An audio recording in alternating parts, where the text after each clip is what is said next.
Boa tarde a todos. Me ouvem bem?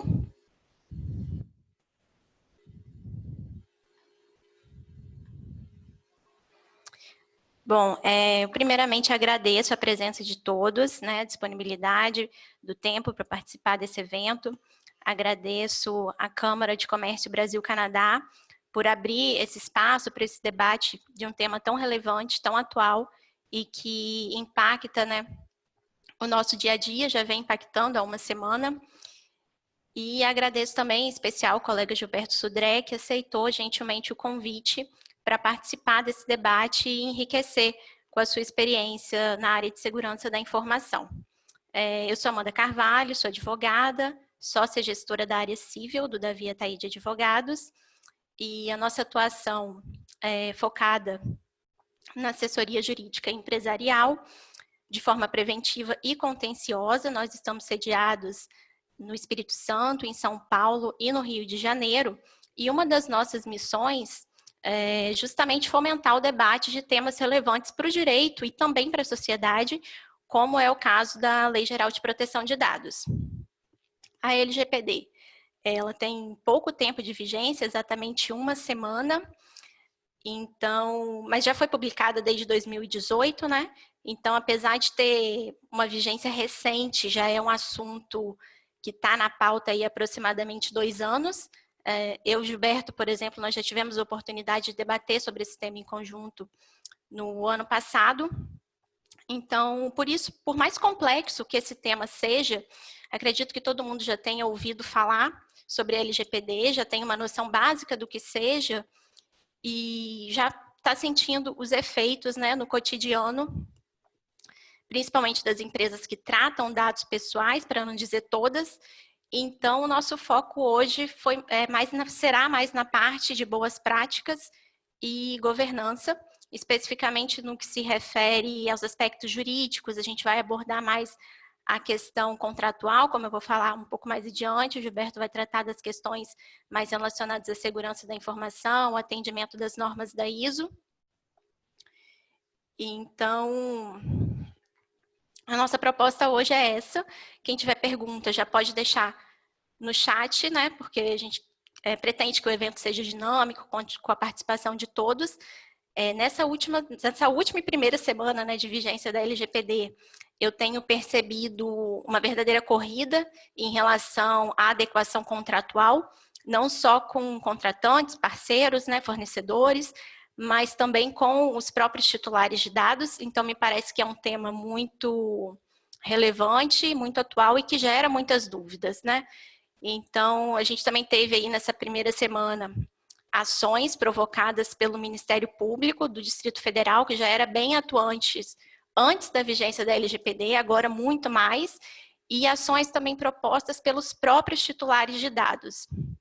Então, me parece que esse é o momento perfeito para essa discussão, e acredito que na área de segurança da informação também não tenha sido diferente.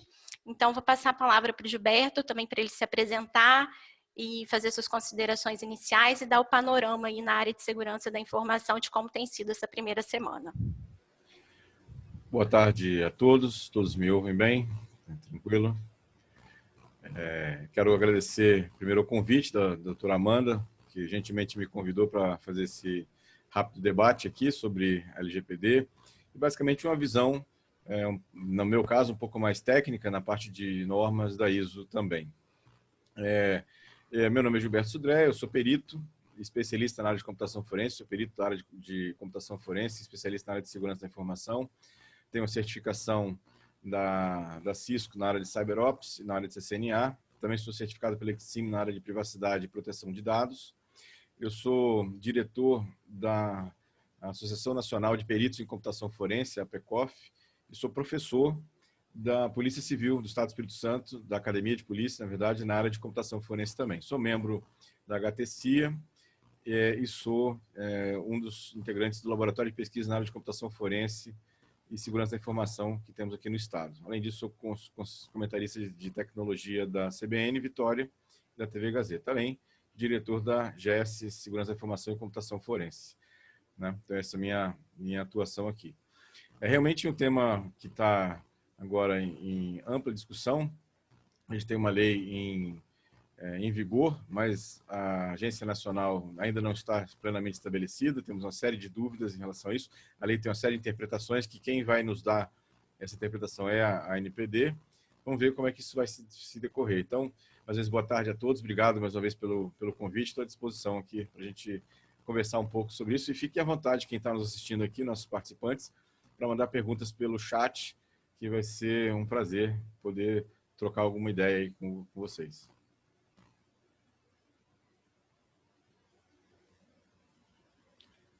Tá mute, seu...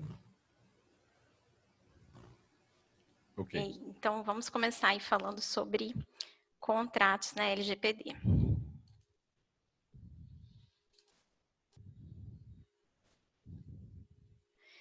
Bom, para falar de boas práticas e governança, a gente precisa necessariamente passar pelo artigo 50 da LGPD, que é o dispositivo que dá o norte para os agentes de tratamento de dados, controlador e operador, no sentido de indicar quais as medidas devem ser adotadas nesse momento, né, de adoção de boas práticas e governança. E é importante notar que esse artigo, ele dá liberdade para o agente de tratamento estabelecer o seu próprio modelo de governança.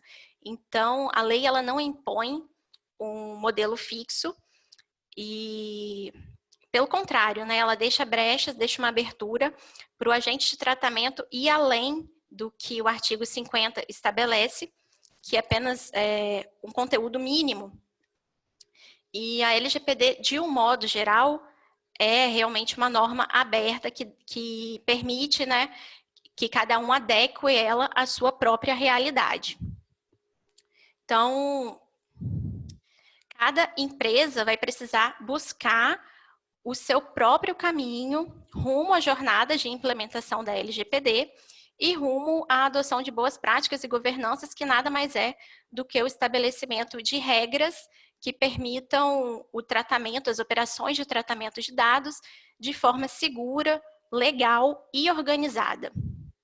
É também no artigo 50, no caput do artigo 50, que a gente encontra a relação entre governança, boas práticas e contratos, porque estabelece que essas medidas incluem a definição de responsabilidades, de obrigações para todos os agentes de tratamento, né? E aí a gente encontra, esbarra na figura do controlador, que é quem toma a decisão sobre os dados, e do operador, que é quem age em nome do controlador.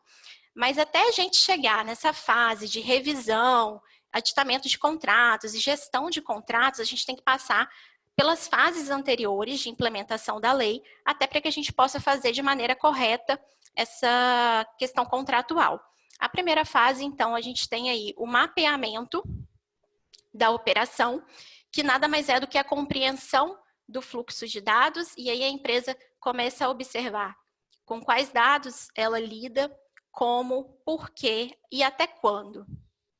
É todo esse ciclo de vida dos dados dentro da operação, e a partir desse conhecimento ela consegue identificar os riscos, né? Ela faz o gap analysis, onde ela identifica as fragilidades e as desconformidades com a lei. A partir desse conhecimento é que ela começa a terceira fase, ou pode até ser dividida em mais fases, né? Essa divisão aqui é meramente para fins de apresentação, outros profissionais subdividem em mais fases, mas o procedimento no final é o mesmo, né? Então, depois da identificação dessas falhas, a gente vai arrumar a casa e vai fazer a implementação do plano de adequação à LGPD. Como? Revisando tudo o que foi identificado de falha e corrigindo. E é aí que entra a revisão documental e a revisão dos contratos. E aí, nas relações contratuais que interessam a LGPD, a gente tem as relações entre o controlador e o operador, ou mais de um controlador e mais de um operador, e também as relações com o titular dos dados pessoais. Relativamente ao controlador e operador, que deve ser o nosso foco hoje, o cuidado começa pela avaliação desse parceiro. Então, eu tenho que apurar qual é o nível de maturidade dele em relação ao cumprimento da LGPD. Eu preciso adotar diligências no sentido de verificar quais medidas ele já adotou, quais ainda ele vai adotar, se ele tem uma pessoa, um time na empresa, enfim, fora da empresa, responsável por tratar essas operações. Deixa eu só colocar o chat aqui para eu ir vendo as perguntas.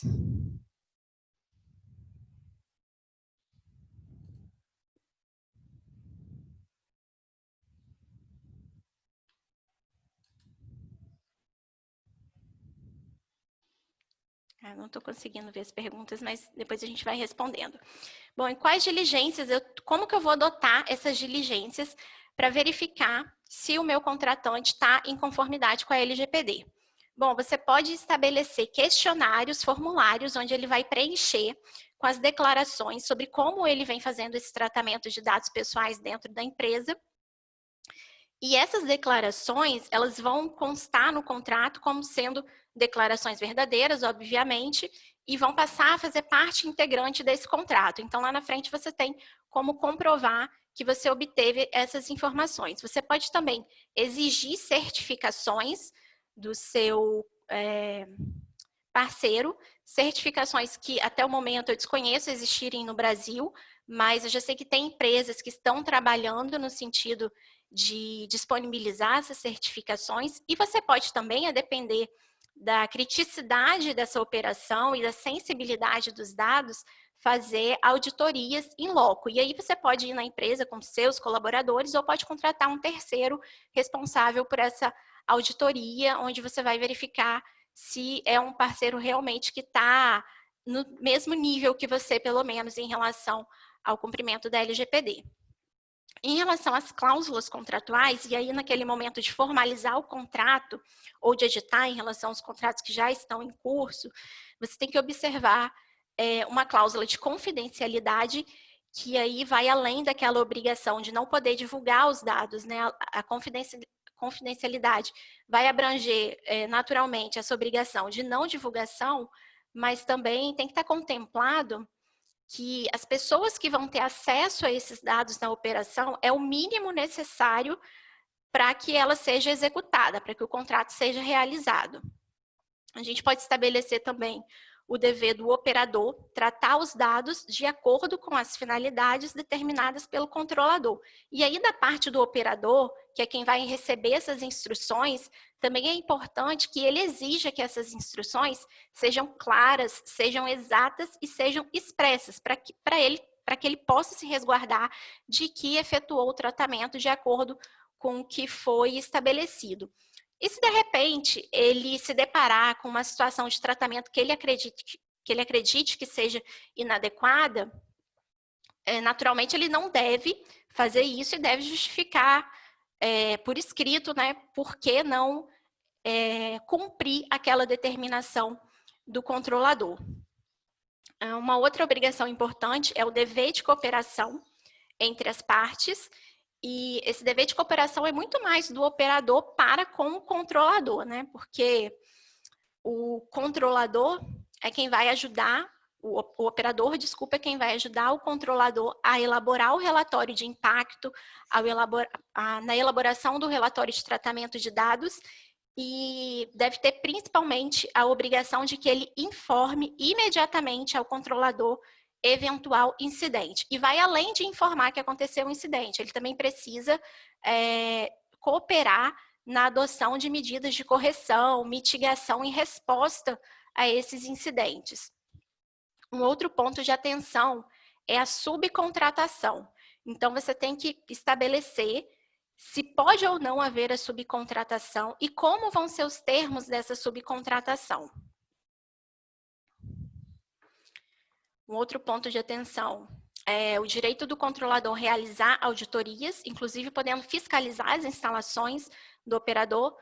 Como eu disse, essa é uma diligência que a gente estabelece na fase pré-contratual, mas que ela tem que ser mantida durante toda a operação, e novamente volto a falar, a depender da criticidade da operação e da sensibilidade dos dados, porque naturalmente você não vai conseguir fazer isso com todos os seus fornecedores, dependendo do tamanho das empresas e do volume de operações que se tem. Nesse momento de auditoria, é muito importante que se resguarde o sigilo comercial e industrial, né? A questão do segredo. Então, as partes têm que ter um bom senso e estabelecer um limite nesse sentido, para que não haja essa devassa de segredos industriais e comerciais. Outro ponto de atenção que ocorre quando o contrato se encerra é como os dados vão ficar, né, em razão disso. Então, quando acontece o término do contrato, é possível a gente estabelecer que a portabilidade desses dados, e aí colocando um prazo para que haja a portabilidade, e até estabelecendo também os custos que vão decorrer disso, ou exigir que os dados sejam excluídos ou devolvidos, e aí sempre prevendo prazo e custos para que isso seja realizado, para evitar discussões futuras. Também é muito importante a previsão de revisão imediata no caso de constatação de uma conformidade de elevado risco, de natureza grave. Quando a gente trata de uma infração de natureza grave, como, por exemplo, está fazendo uma auditoria e constata uma falha dessa natureza, é importante que você tenha a possibilidade de rescindir imediatamente para minimizar os riscos. Agora, se a gente está diante de uma infração de natureza leve, ou que pode ser corrigida, que é de fácil adequação, e aí até pela questão do princípio da manutenção, dos contratos, da segurança jurídica, é importante ter uma cláusula que permita notificar a outra parte, estabelecendo um prazo para que ela corrija isso e se adeque. E qual vai ser esse prazo? Depende da complexidade da medida que se exige, né? Então, é interessante fixar um prazo mínimo inicialmente, mas com a possibilidade de flexibilização para mais ou para menos, dependendo da complexidade do caso concreto. E a gente tem também a questão da multa e da indenização, que vão ser fundamentais para exercer até um papel coercitivo, né, no sentido de pressionar a outra parte a não violar esse contrato. E em situações de operações mais relevantes, mais críticas, com dados mais sensíveis, por que não exigir um seguro de proteção de dados, né, que já vem sendo comercializado para a cobertura de eventuais incidentes. Isso é bem interessante também. No que se refere à relação com o titular dos dados, o principal documento que vai regular é o aviso de privacidade, que é o documento pelo qual a companhia vai externar a sua preocupação em relação à LGPD, vai externar não só a sua preocupação, né, mas as medidas que efetivamente ela adota. Esse aviso de privacidade, é importante mencionar que ele tem que ter uma linguagem clara, de fácil compreensão, né, tem que ser algo bem acessível para o titular dos dados, que a gente não sabe qual é o nível de instrução, qual é o nível de conhecimento técnico, né, e jurídico acerca da LGPD. Então, ele tem que ter uma linguagem bem simples que esteja ao alcance de todos. O conteúdo mínimo, ele deve conter quem é o responsável pelo tratamento de dados, e aqui vai entrar a figura do controlador, é o controlador que vai estar identificado para o titular dos dados, que vai ser o canal, né, de exercício dos direitos, os tipos de dados tratados e a finalidade do tratamento, até para a questão de atendimento do princípio, né, da minimização dos dados e do atendimento à finalidade. Então, não posso coletar dados indiscriminadamente, isso tem que ser previamente estabelecido pela empresa, informado para o titular. Eu tenho que ter uma base legal, e aí a LGPD traz 10 bases legais pelas quais você tem autorização para tratar dados, então tem que escolher uma delas necessariamente. Eu tenho que prever o tempo de retenção desses dados, mais uma vez, toda essa operação de tratamento de dados, ela tem que ser previamente planejada, então, inclusive, eu tenho que ter mecanismos, né, para fazer esse controle de encerramento dos tratamentos de dados. Tenho, obrigatoriamente, que indicar quais são os direitos dos titulares e como eles poderão exercer esse direito. Então, tem que disponibilizar canais, um e-mail, um telefone. E aí, se for telefone, naturalmente, essas ligações precisam ser gravadas. né? Ou até um saque, né? Um atendimento ali automático pelo portal que a empresa utiliza para atender aos direitos dos titulares. Tenho que também estabelecer a questão do compartilhamento. Então, o titular, ele precisa estar ciente de que os dados dele podem ser compartilhados, se for o caso, e com quem eles poderão ser compartilhados. E no caso de sites que utilizam cookies, também é importante mencionar qual é a política de cookies da empresa. Inclusive, nos últimos dias, a gente tem visto muito isso, né? Dificilmente você entra num site agora que não te informa previamente a política de cookies para você poder fazer a navegação. E aí é importante mencionar que os cookies necessários, eles podem estar, né, pré-selecionados ali para a opção do titular dos dados, mas aqueles que não são necessários, eles não podem ser previamente selecionados e tem que permitir que o titular faça essa gestão de escolher quais cookies ele quer ou não utilizar e tem que ter instrução também de como ele pode fazer isso, como que ele pode fazer essa gestão da utilização dos cookies. E já finalizando, é importante mencionar que todos esses processos de gestão do contrato, eles precisam ser revisados periodicamente.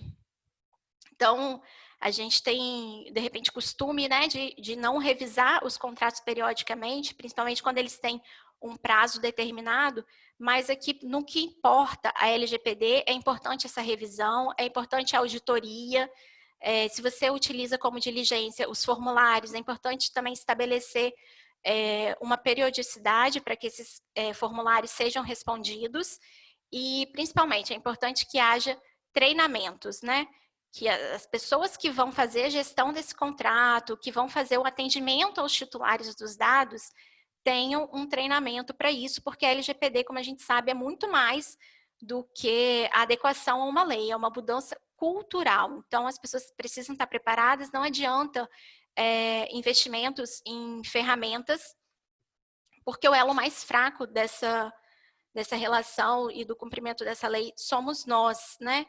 Então, a importância dos treinamentos periódicos. Esses treinamentos eles têm que ser dados quando a empresa faz a implementação, quando chega um funcionário novo e periodicamente. E, por fim, é a importância de manter os registros. Então, se você está lidando com a política de privacidade, e você faz essa revisão, por exemplo, anualmente, é importante que você tenha um registro dessas revisões, que você faça um relatório onde você vai colocar quais foram todas as versões que já existiram e o que foi modificada em cada uma.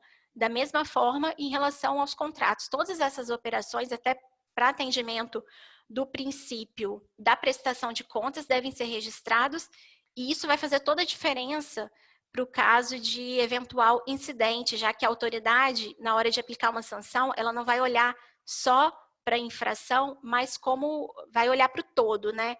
Então, a partir do momento que a empresa consegue comprovar, através desses registros, que ela está comprometida e que ela adotou medidas preventivas para tentar evitar aquele incidente, para cumprir a lei, menor vai ser a sanção que ela vai receber. Então, o registro é a cereja do bolo nesse caso.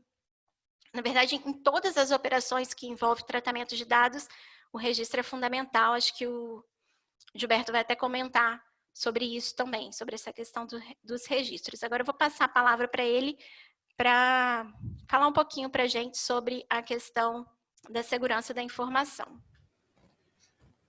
Obrigado, doutora Amanda. Vou compartilhar minha tela aqui com alguns slides que eu preparei para a gente... Aqui. Tem algumas perguntas aqui, Gilberto. Você quer responder já? Vamos. Isso. Quais diligências devem ser feitas para verificar o grau de conformidade do parceiro? As diligências são, como eu disse, os formulários com os questionários que você pode enviar para ele e fazer constar uma cláusula no contrato, no sentido de que aquelas declarações que foram preenchidas nesse formulário são verdadeiras e aí elas passam a fazer parte integrante do contrato. Pode ser também por meio da auditoria e pode ser por meio da certificação. Teremos acesso aos slides? Sim. Sobre a multa. Bom, a multa ela pode ir de 2% do faturamento até 50 milhões. E depende também de regulamentação da NPD, essa parte de fiscalização, mas é importante a gente mencionar também que as sanções elas não se resumem à multa, tem outras que eu considero até pior, né, como a publicização da infração, a proibição de tratar dados, que importa praticamente o encerramento das atividades da empresa. Então, é importante a gente estar focado na multa, mas também nessas outras penalidades. E ainda sobre a multa, como eu disse anteriormente, quando a Autoridade Nacional de Proteção de Dados vai fazer a aplicação dessa multa, ela não olha só para a infração, ela tem uma visão holística, tem uma visão do todo. Então, quanto mais você conseguir comprovar que a sua empresa adotou as medidas necessárias, preventivas, para evitar aquele incidente, ela tem uma política de segurança da informação, tem um aviso de privacidade, deu treinamento para os colaboradores, possui ferramentas adequadas, menor vai ser, ou deve ser, pelo menos, a relevância dessa multa. Muitos operadores de dados fazem uso de softwares e até mesmo outras organizações para a prestação de seus serviços ou oferecimento de seus produtos. Como podemos regular contratualmente essa suboperação do tratamento de dados fornecidos pelo controlador?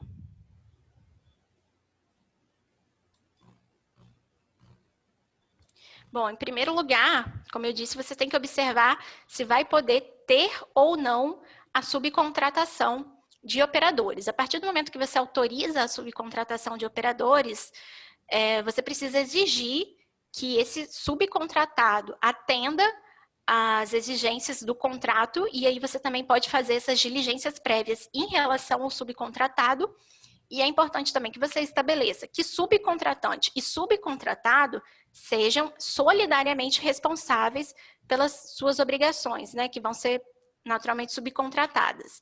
Então, basicamente, são esses 3 cuidados: as diligências prévias, a exigência de submissão às mesmas cláusulas do contrato principal e a responsabilidade solidária entre os suboperadores. Este aviso de privacidade pode estar dentro do contrato de trabalho, por exemplo? Pode, no que diz respeito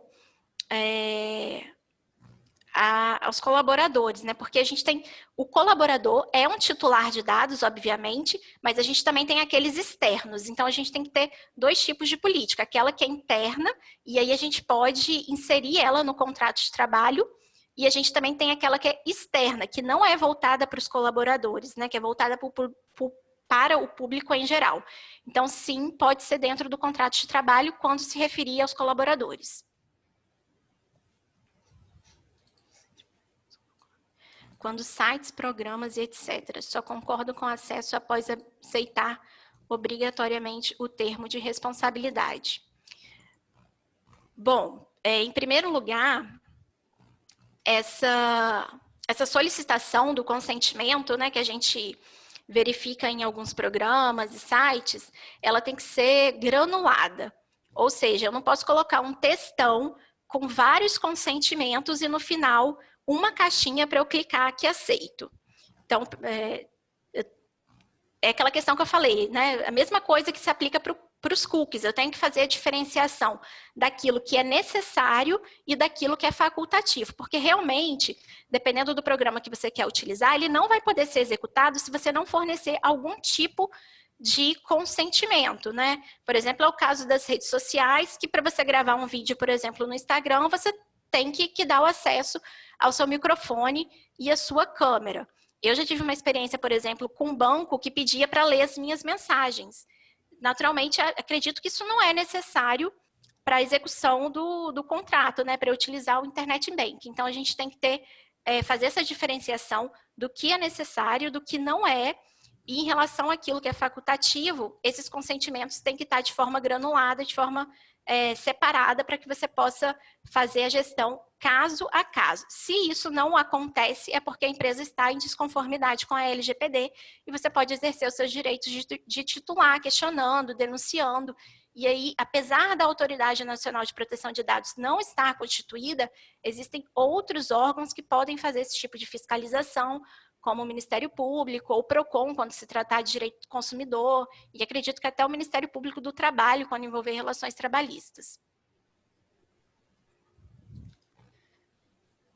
Muitas empresas acessam banco de dados internacionais ou utilizam serviços como armazenamento em nuvem de empresas situadas no exterior. Um exemplo muito comum é o próprio Gmail corporativo. Como que podemos regular contratualmente essa transferência internacional de dados? A LGPD direciona algum sentido a esse assunto? Bom, a LGPD trata da transferência internacional dos dados no artigo 33. É um artigo que depende inteiramente de regulamentação da Autoridade Nacional de Proteção de Dados e a gente ainda não tem essa regulamentação. Então, é importante realmente que a gente trate isso no contrato, mas quando a gente está lidando com empresas, grandes empresas de tecnologia, como é no caso do seu exemplo, a gente não tem esse poder, infelizmente, né? A gente acaba se submetendo aos contratos de adesão dessas empresas, e apesar de conter cláusulas leoninas, se você parar para ler, geralmente essas empresas já estão se adequando, já tem um grau elevado de conformidade com a LGPD, até em razão de exigências vindas da GDPR, né? Porque são empresas que operam mundialmente, então provavelmente já tem esse nível elevado de adequação. Mas a questão de negociação de cláusulas realmente fica muito difícil negociar com essas empresas de grande porte.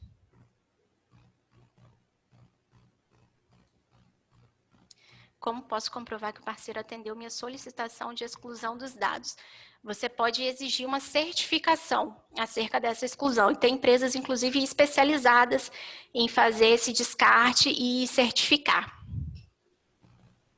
E é importante você constar no contrato essa obrigação do seu parceiro fornecer às custas dele esse certificado de exclusão.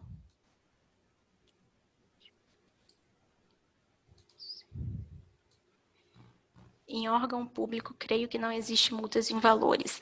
Realmente, essa questão de multas para órgãos públicos é sempre bem controvertida, né? Já que, no final, quem acaba pagando a conta é o próprio contribuinte. Então, a gente não sabe como que isso vai ser tratado pela autoridade, mas é provável que sempre caia nessas questões mesmo que a gente vê em outras matérias do direito, que é de isentar, né, em relação a esses valores, porque no final quem paga a conta são os contribuintes mesmo.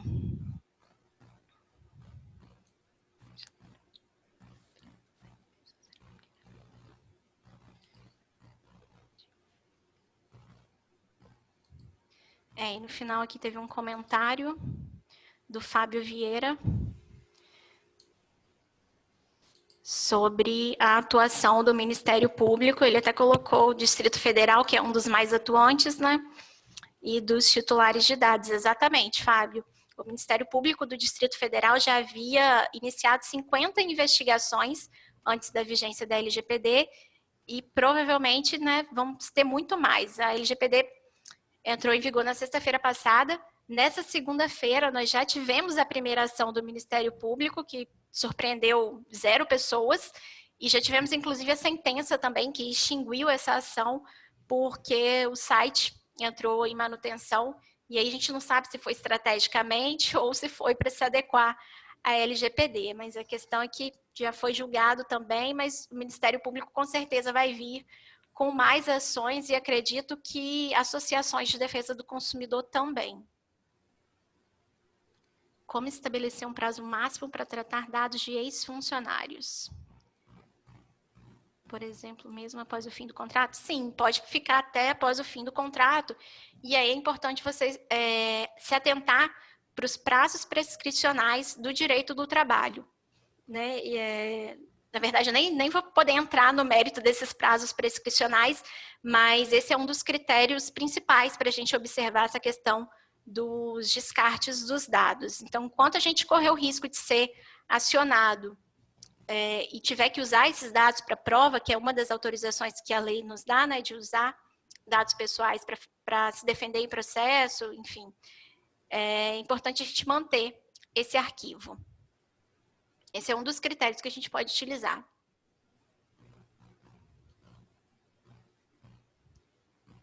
Gilberto, só essas por enquanto. Muito bom. Está com você. Bom, obrigado. Queria fazer só um comentário antes de entrar na parte de comentário das normas. É que, assim, vejo muitas pessoas preocupadas com as multas. Na verdade, a multa, obviamente, que é uma preocupação, mas eu tenho visto, pelo menos lá na GDPR, quem acompanha as multas aplicadas na GDPR, as multas são de valores relativamente baixos, coisa de 1.000 euros, 1.500 euros, 400 euros. Ou seja, o maior problema não é exatamente o valor da multa, mas é em ser multado, né? Isso acaba atrapalhando no compliance de algumas empresas e até em relação como a doutora mesmo comentou, em relação à opinião pública, né? Só a gente lembrar que quando fazendo um paralelo aqui, quando a gente tinha a ISO 9000, o lançamento da ISO 9000, muitas empresas que se certificaram com ISO 9000, elas colocavam no cartão, no site, no carro, em tudo quanto é lugar lá, dizendo que era certificada compliance ISO 9000. Eu acredito que vai acontecer alguma coisa parecida com essa em relação ao LGPD, porque a opinião pública já começa levemente a ter uma preocupação com privacidade. Então, vai acontecer, e não vai ser muito distante, acredito, que o consumidor vai escolher fazer um negócio com uma empresa e não com a outra, porque uma, talvez, demonstre que trata melhor os seus dados privados do que outra. Então, isso é uma questão importante, a gente tem que avaliar também, não é só pela lei, não é só pela multa, né, mas também por outros critérios dessa situação. Mas vamos lá. Deixa eu compartilhar aqui minha tela, né? Acho que todos estão vendo aí minha tela. Aqui, isso. Bom, a ideia é de falar um pouco das normas, até por uma questão a gente falou bastante sobre evidências aí, né? Então, a questão de como ter a ideia das evidências registradas. Então, as normas ajudam isso. E as normas ajudam também porque a multa, agora voltando a falar de multa, ela vai ser modulada, né, de acordo com a demonstração da empresa que se preocupou com o dado pessoal dos seus consumidores, dos seus colaboradores. E a questão da compliance com as normas é um grande demonstrativo, né, que a empresa pode dar, dizendo assim, olha, eu estou preocupado com a privacidade ou com a segurança da informação e com isso eu tenho essa situação. Então, vamos lá. Eu vou falar aqui da família de normas da ISO IEC 27000. Basicamente, 3 normas nos chamam bastante atenção para esse caso específico de aplicação da LGPD. Primeiro é a ISO 27001, que é um padrão, estabelece um padrão de sistema de gerenciamento de segurança da informação, né? E aí como operar, manter o sistema de gestão de segurança da informação. A ISO 27002, que é uma norma agora que fala sobre boas práticas, o código de práticas, boas práticas para fazer a implantação da política de segurança, e a 27701, que essa é uma norma que para a gente tem que olhar, para quem está pensando em implementar a LGPD, tem que ser olhada com muito cuidado, né, nesse caso. Por quê? Porque ela vai fazer exatamente essa união entre a 27001, a 27002 e a LGPD. Né? Então, eu vou falar um pouco mais detalhado dela nessa situação. Então, a ideia dela aqui é fornecer diretrizes e requisitos sobre a proteção e privacidade de dados. Né?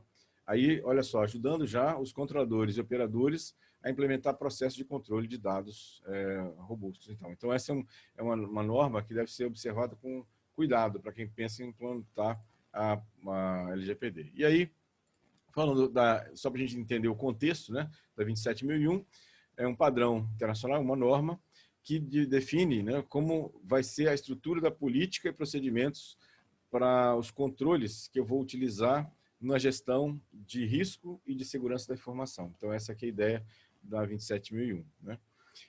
E aí está, de novo, né, ser certificado na 27001 mostra que a empresa possui, definiu e implementou o processo eficaz de segurança da informação. De novo, evidências, caso aconteça um vazamento, de você expor essas evidências e ter a ideia, ou ter pelo menos um pleito de modulação daquela multa, já que você está demonstrando claramente que você teve a preocupação, né, a empresa teve a preocupação de proteger os dados pessoais. Considera basicamente, né, no caso da 27.001, os ativos que estão sendo protegidos, o gerenciamento de riscos, vou falar um pouco de gerenciamento de riscos um pouco mais à frente, e os objetivos de controles e controles implementados, né? Então, ou seja, basicamente aqui ele vai dar uma visão dos riscos, dos ativos que estão sendo protegidos, dos riscos que eles estão correndo e da questão dos objetivos e controles implementados. A 27.001, ela tem uma característica interessante, que ela não é uma norma que implementa uma solução estática, ela é uma solução dinâmica. Então, ela trabalha num ciclo de PDCA. Então, eu vou planejar a implantação da norma, fazendo todos os levantamentos, análises da situação toda, levantamento dos ativos, vulnerabilidades e riscos. Eu vou fazer a implantação dessa norma, então vou fazer a implantação lá dos controles necessários, né, para fazer esse controle do sistema de gestão de segurança da informação. Vou auditar periodicamente, então vou fazer a verificação, né, e caso tenha alguma coisa fora do normal ou fora do que é o adequado, que foi estabelecido como objetivos da política, então eu vou fazer a adequação para isso. Então, a 27.001, ela é um sistema, né, que roda dentro de um PDCA. Então, essa é uma questão que é uma norma dinâmica para isso. Em relação a 27.002, né, então a gente tem agora aqui um objetivo principal da 27.002, que é proteger as informações de diversos tipos, né, de ameaças, aqui estão dizendo alguns, garantir continuidade de negócio, então agora já está falando de ataques, né, de resposta a incidentes, minimizar os danos aos negócios, caso tenha algum tipo de ataque, ou algum tipo de invasão ou vazamento, né, e maximizar o retorno de investimentos e as oportunidades de negócio para isso aqui. E aí, a gente está trabalhando basicamente na ISO 27002 com esses serviços de segurança da informação, que é basicamente a confidencialidade, a integridade e a disponibilidade do dado, né, para essa questão, né? Confidencialidade, desculpa, a integridade e disponibilidade dos dados para isso aqui. Bom, e aí, no caso da 27.002, a gente tem basicamente 3 fontes principais para estabelecer os requisitos de segurança.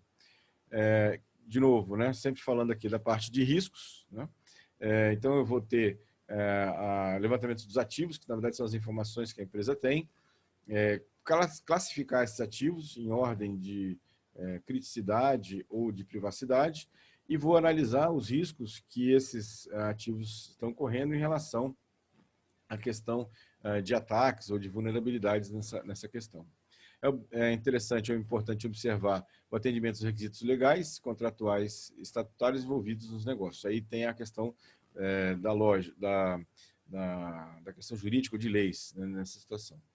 E ele vai definir os princípios, objetivos e requisitos para o processamento das informações desenvolvido para apoiar as operações das organizações. Então, já começa a falar aqui também da parte de processamento das informações, né, que tem, obviamente, uma aderência grande com o que a LGPD exige, ou sugere, ou solicita nessa situação, para isso. Aqui eu não vou entrar em detalhes, mas são todos os itens, né, que a ISO 27002 ela aborda. Então, tem uma série de capítulos, né, que eu vou tratar, e cada um desses capítulos tem os controles. Então, a ISO 27001 e 27002 é uma norma que ela é certificável da empresa. A empresa tem alguns controles que ela já tem que implementar, tem uns checks que ela tem que implementar, e ela pode, então, ser certificada nessas normas, né? De novo, gerando evidências de que a empresa está preocupada com a proteção do dado pessoal, né, que ela tem, o controle, que ela tem o acesso, o armazenamento para isso aqui.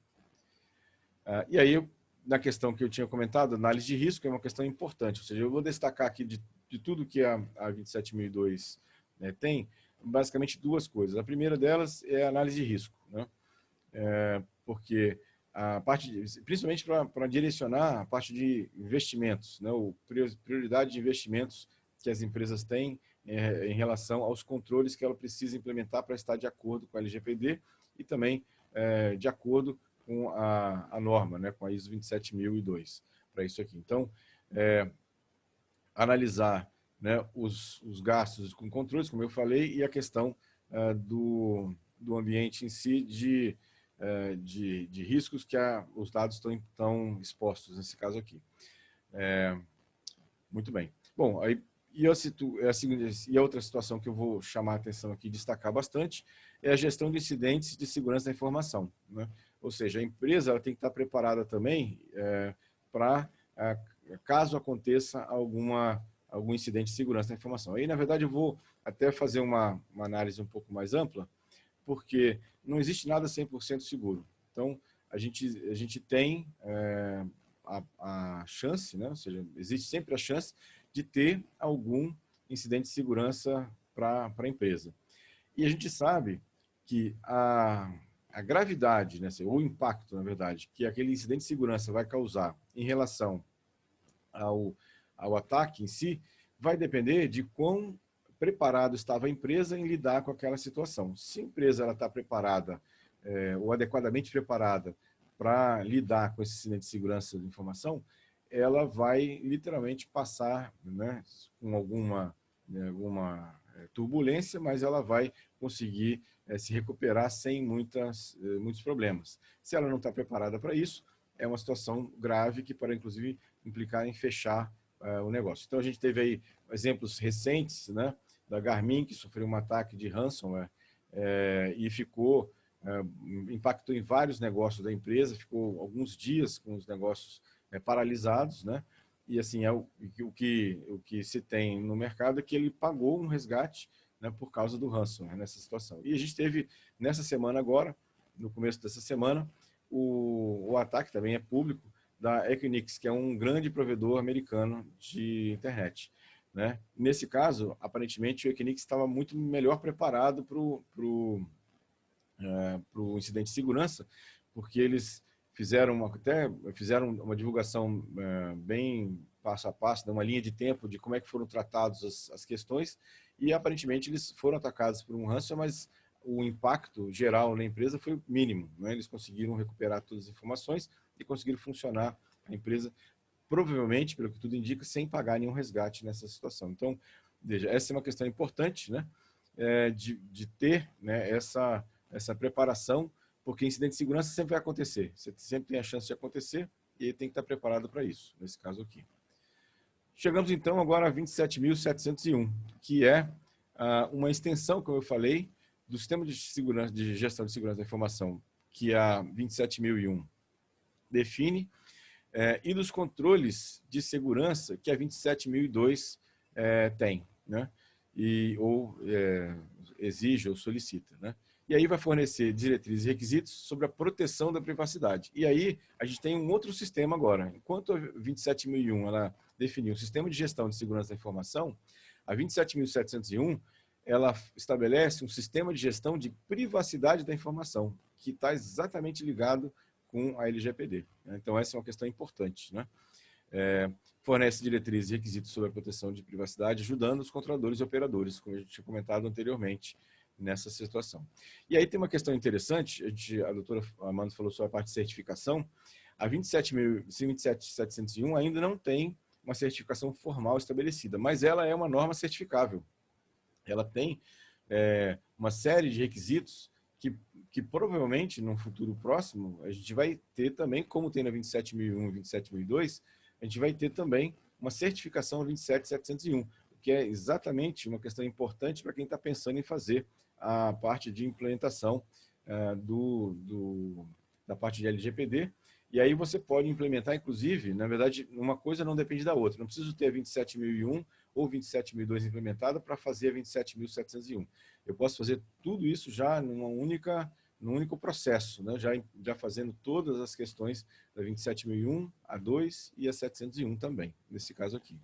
Então, a 27.701 ela tem essa estrutura aqui, ó, né? Algumas coisas são ligadas, olha só, como eu falei, ela integra, né, com a 27.001 e 27.002, então ela tem requisitos específicos que são citados na 27.001, alguns requisitos específicos que são citados na 27.002, né? E aí tem algumas diretrizes adicionais para os controladores e para os operadores. Então, veja que ela está completamente ligada à LGPD. E aí tem alguns anexos, que são esses aqui, ó, né? E aí, eu chamo a atenção para esse anexo aqui, ó, que ele tem um mapeamento já dentro da própria norma entre a LGPD e a 27701. Então, ou seja, já tem uma conexão da norma com a LGPD já, nesse caso, o que é bastante interessante também, né, para quem está pensando, como eu falei, em implantar a LGPD, já seguir, já tem um caminho, pelo menos, para trilhar nessa situação, né? A 27.701, assim como a LGPD, é ideal para todos os tamanhos e organizações que desejam demonstrar que protege os dados pessoais, né? Então, essa é uma questão interessante também, importante. E aplica-se para qualquer tipo de empresa pública, privada, entidades governamentais. Então, é uma lei, é uma norma que eu sugiro para quem está pensando em fazer, né, a implantação, que olhe com cuidado para a norma. Já está disponível, já foi traduzida para português, ela saiu em inglês, agora já está disponível em português, a norma, né, já na BNT. Então, é bem tranquilo aí nesse caso. No mais, agradecer aí o convite da doutora Amanda para a gente conversar um pouco sobre isso. Vou deixar aqui meus contatos do site da empresa, meu e-mail, o LinkedIn e meu celular aqui, né, para isso. Temos algumas perguntas aqui. Tem uma pergunta aqui do Tirso. Quando falamos de dados em repouso e o aspecto da confidencialidade, uma adequada gestão de acesso e aplicações de banco de dados sempre operacionais aliada ao uso de ferramentas de segurança, firewall, isso.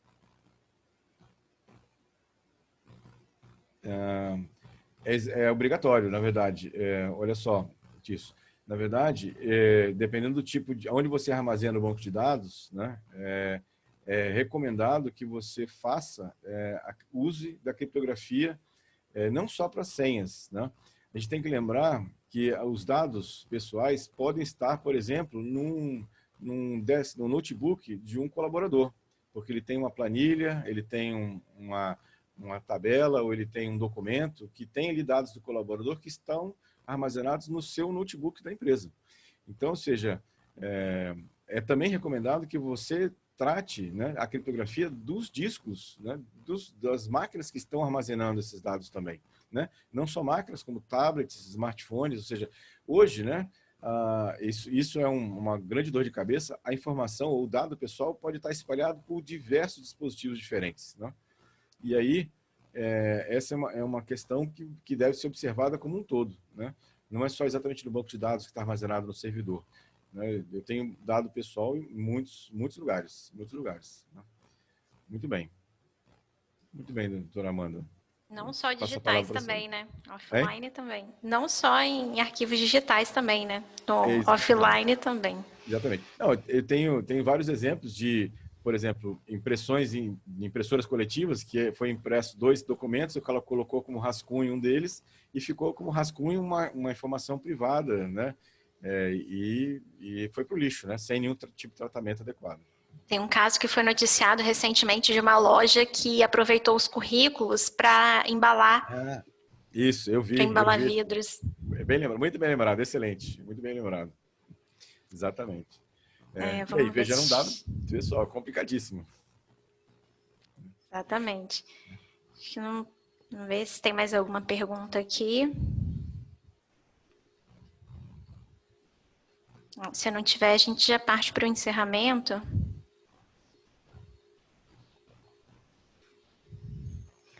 Bom, vamos esperando aí para ver se chega. Vou fazer... Se o Gilberto quiser fazer as considerações finais dele. Sim, o caminho, assim, parece um caminho difícil, mas, na verdade, com um pouco de planejamento e uma boa estratégia, acho que é possível fazer uma boa implementação da LGPD. A gente tem algumas guias, tem alguns caminhos, já como as normas da ISO, já ajudam bastante nessa situação, nessa questão em si, né, de implementação da LGPD. E, infelizmente, né, a gente vai ter que aguardar também algumas interpretações da lei, que a NPD vai nos fornecer, né, nesse caso. Porque tem algumas coisas na lei que não estão ainda claras. A gente vai ter que solicitar alguns esclarecimentos em relação a isso. Exatamente, né? Mas apesar da gente ainda não ter a LGPD, a gente já tem a possibilidade de exercitar alguns direitos. Claro que a gente entende a dificuldade de implementar sem que tenha a Autoridade Nacional de Proteção de Dados e também o elevado custo, né, que isso representa para as companhias, não só em termos financeiros, mas também em termos de mudança cultural, toda essa movimentação dos colaboradores, né, essa questão de virar a chave, começar a se planejar e agir no cotidiano, né, com observância a essas normas. Realmente é uma dificuldade grande fazer essa guinada, mas eu acredito que a gente tem que olhar sempre para a LGPD como uma oportunidade de adequação dos nossos procedimentos internos, né, uma oportunidade de conferir maior segurança para os nossos clientes, para os nossos colaboradores e principalmente reforçar a nossa marca e o valor da instituição no mercado. Como o Gilberto disse no início da apresentação, isso faz toda a diferença aí perante os olhos dos clientes e também dos investidores, dos parceiros contratuais.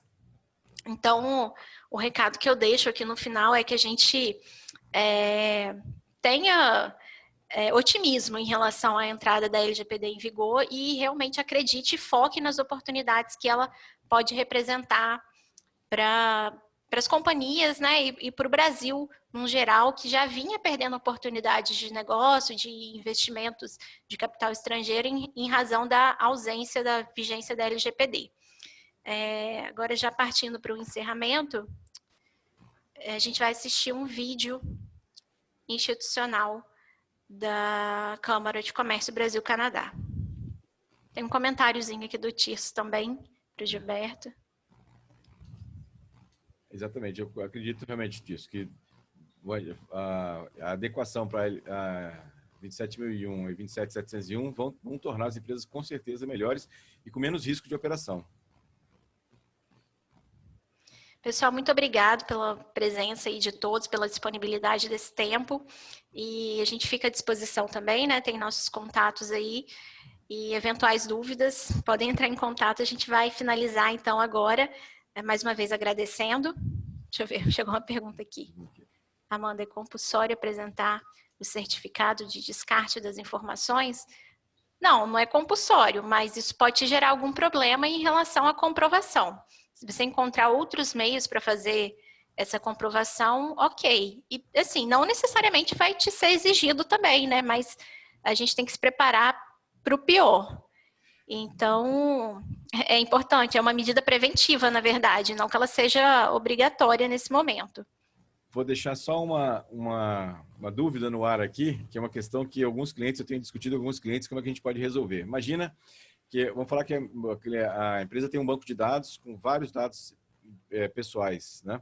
E aí teve o consentimento, armazenou esses dados no banco de dados e vem fazendo backup desse banco de dados durante 6 meses. Depois de 6 meses, esse titular de dados revoga o consentimento. Mas tem 6 meses de backup com o dado dele armazenado dentro. O que eu faço com esse backup? Só deixar essa pequena dúvida com vocês, que é uma coisa que a gente tem discutido bastante, de como é que eu faço nessa situação. O dado está num backup, né? Ou seja, eu vou voltar 6 meses de backup e vir removendo esse dado todo, né? Então, ou seja, tem algumas dúvidas técnicas, a gente vai ter que tratar de uma forma bem assim, pontual, e tem que ter a evidência que você eliminou aquela informação. Então, ou seja, a gente vai ter que botar um pouco a cabeça para funcionar aí, para fazer como é que vai avaliar isso. Assim, sem compromisso nenhum com a técnica, será que não seria o caso de deixar anonimizado, criptografado, não sei, algum tipo que não vinculasse mais a pessoa e aí não se aplicasse mais a LGPD? Em algumas situações que você pode anonimizar, é tranquilo, né? A outra forma, mas tem formas que você não tem como anonimizar. Então, aí não tem jeito. Uma alternativa, né, que talvez seja possível em alguns lugares, é você criar um banco de dados à parte de pessoas que removeram o consentimento. Então, quando você voltar ao backup, aí, imediatamente você vai lá e apaga o banco de dados que desceu do backup, vamos chamar assim, né? Então, o banco de dados que está em produção, vamos chamar assim, não tem os dados pessoais, né? Mas ainda assim você tem um backup de 6 meses atrás que está armazenado em algum lugar, né? Ou pode estar armazenado em algum lugar. Então, assim, algumas questões para serem abordadas aí para frente. Realmente o caminho aí até a gente entender tudo, né, é longo e Verdade. precisa ser começado trilhado para já. Então, era esse o recado que a gente queria passar, né, sobre aspectos mais práticos da lei. Espero que a gente tenha colaborado aí com os participantes. E agora, sim, o vídeo institucional da Câmara de Comércio Brasil-Canadá. Obrigada, pessoal. Obrigado.